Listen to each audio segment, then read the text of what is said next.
Live. We're live. It's okay, we'll just cut off the beginning. So last time we talked about picking up objects and how it's related to the hips and the hinging.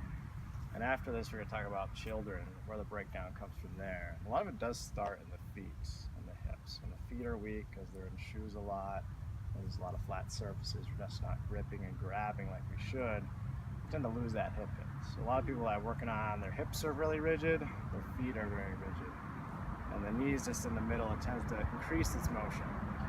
When we activate our feet, we activate that hip hinge, we're kind of locked in, where our weight is shifted back, so we're getting our weight out of those arches. And when I took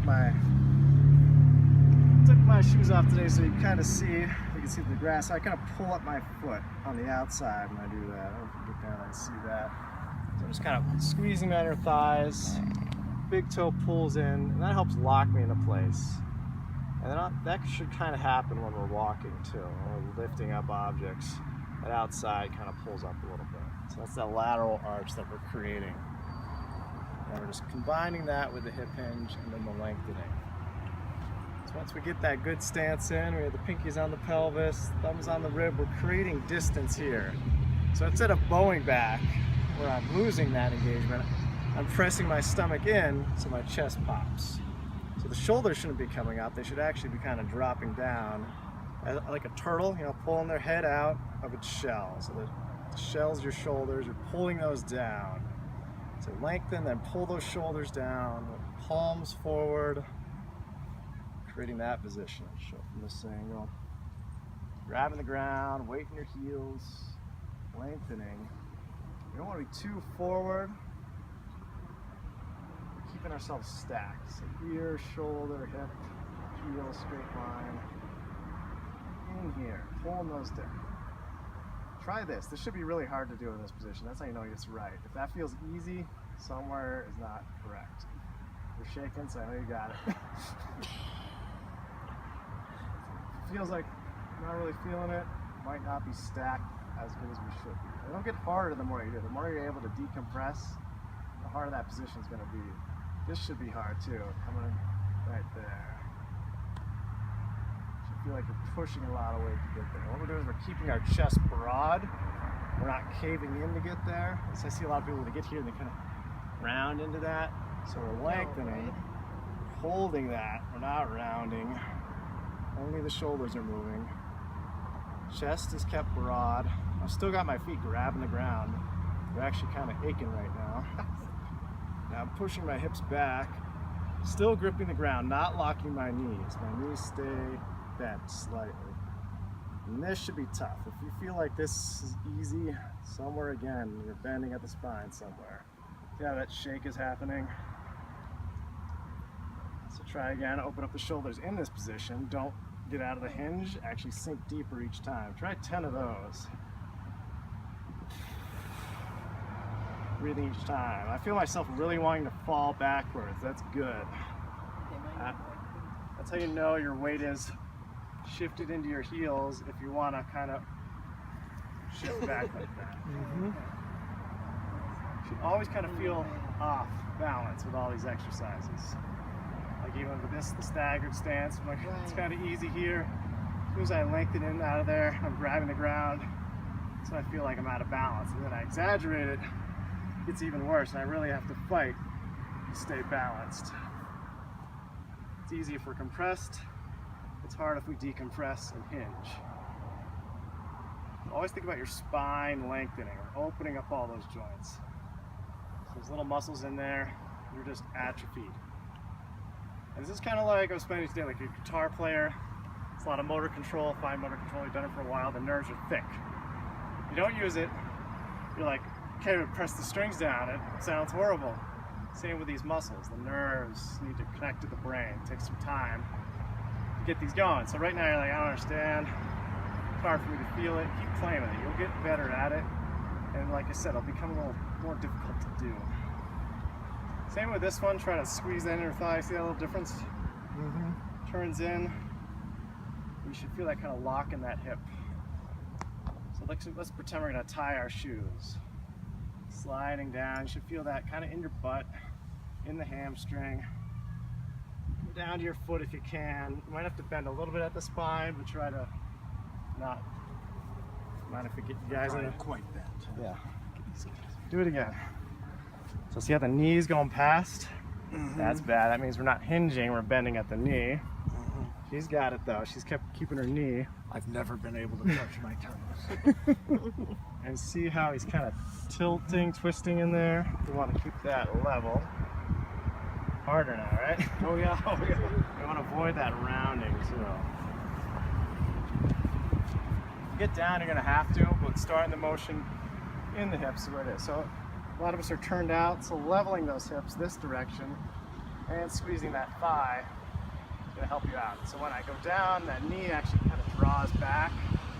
I'm not rounding to get there, keep myself as broad as I can. I hit a wall right about here where I kind of have to round a little bit, but I'm really keeping that pressure on that hip, and that's tough to do. I really want to go in to get down. See that?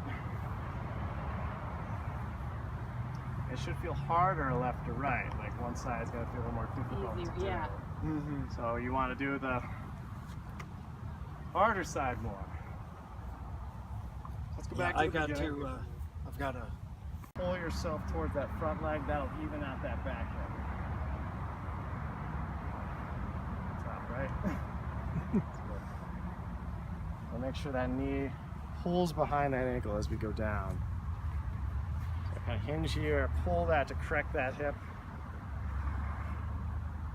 And then I can sink in, now that I know I'm a little straighter, driving into that stance. So let's go back to the first one before we confuse it too much. That was just a good example. So we're grabbing the ground. We'll start the opposite direction. See if this helps. Start from the feet, start from the skull. Put your hands right under your skull. Kind of lift up. Pretend like someone's pulling you up. Pulling you back. Like the weight shifting into your heels a little bit. So then we started with the skull. Keep that there. Let your hands drop down. Keep everything in stacked. Then press in here. Kind of shift your weight back into your heels. Then think about light bend in the knees, but don't lose your height. Keep them bent, keep yourself lengthened. And then at the very end, grab. Now let's reverse it. Join in. Thanks. We're just going over basics. Okay, we just found deer. Hi. So they'll smack their heels down. You get them to walk backwards, they're forced to turn their feet in, and that's all hip flexor engagement. So just walking them like this is really going to help. Let's go to you now. So feel it kind of toe, heel. They're forced to go backwards. They're not going to like it. They're going to resist you a little bit. So it's toe heel though? Toe heel, it's opposite Okay, of normal walking. toe heel. Here, go with me. You kind of feel it in here. As soon as you go backwards, you're using those different muscles. It really doesn't want to do it. Does not want to go. The next good one to do with them is the baby rock. So just two, you see a lot of babies when they learn to crawl, they're kind of hinging, going up. Hinging. I encourage people to kind of keep on their fingertips because this can strengthen your wrists. So instead of being here where you're an extension, you're actually, they're not going to do that, but for adults, little tips. Rock, you gonna rock? And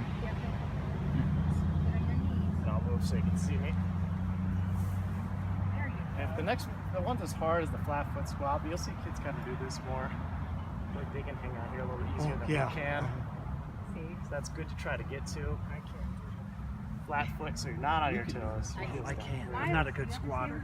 They say you can last longer this way than That's right. we do it. Next we'll do the roll.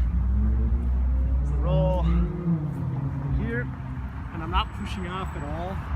I'm rolling just with my spine. I know. Pressing off with my head here. And rolling the other direction to even yourself out. Try rolling. Put your arms above your head. Okay. Good.